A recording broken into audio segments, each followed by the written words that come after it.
Okay, so let's play. Thomas and the jet plane. Thomas the tank engine loves having buffers and a boiler that bubbles. He loves having wheels and a whistle that toots.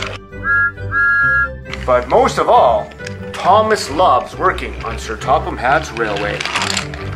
It was the day of the Sodor summer picnic. Sir Topham Hatt came with news of a special job for Thomas. You are to collect children from the airport and take them to the picnic, he boomed cheerfully. Thomas was excited. He set off right away.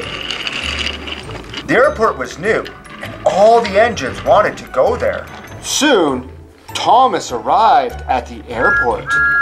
He was excited to see the control tower, the huge hangar, and the red and white striped windsock. Then he heard a loud noise in the sky. A jet plane was coming in to land. Thomas thought it looked very splendid.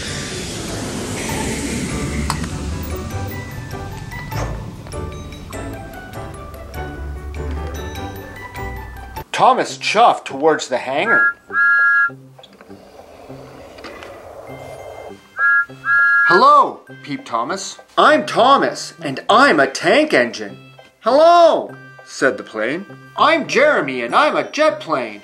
It must be wonderful being able to fly, said Thomas. It is, said Jeremy. I can go anywhere I want. Flying is the most fun in the world. Thomas thought Jeremy was being boastful.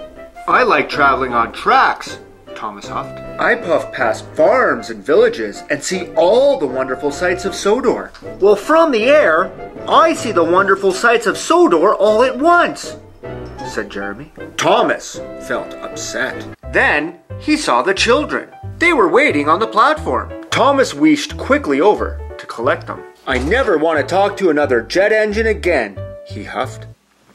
Thomas huffed over to the picnic. He was happy to leave the airport behind. But as he came around the bend, he had to stop at a signal. Thomas heard Jeremy taking off. Then Jeremy flew right over Thomas's funnel. It's not fair, huffed Thomas. Planes don't have to stop for signals. Thomas puffed past the windmill, but Thomas could still see Jeremy, and he was now high in the sky. Suddenly, he saw a cow on the track. Jet planes don't have to stop for cows, Thomas puffed sadly. Thomas arrived at the picnic. The blankets were laid out, and everyone was having a wonderful time. But Percy thought Thomas looked sad. Jet planes can go wherever they like.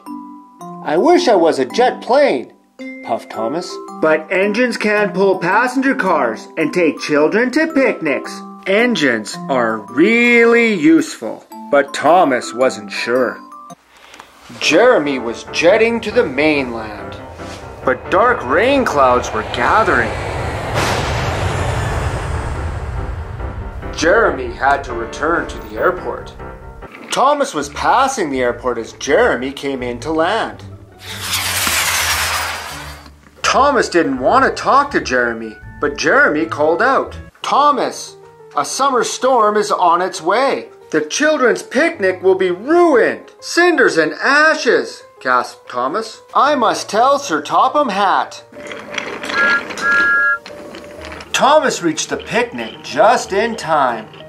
Quick, tooted Thomas. There's a big storm coming. The picnic will be washed away. Everybody packed up the picnic as quickly as possible. Then they boarded Annie and Clarabelle. The children were sad the picnic was over. Then another idea flew into Thomas's funnel. He puffed quickly back to the airport. This time, he wanted to talk to Jeremy. Please, can the children have their picnic in your hangar? He asked. Of course, said Jeremy. What a splendid idea. Thomas was very happy. Soon, all the children were having a wonderful time, and so was Sir Topham Hatt. Well done, Thomas and Jeremy, he boomed. Together you have saved the picnic. You are both really useful. Jeremy was happy to have helped. And Thomas had never felt prouder to be a steam engine. So it looks like Spencer's definitely going to win, and Gordon is probably going to come second. Who's going to come in third? Spencer. Gordon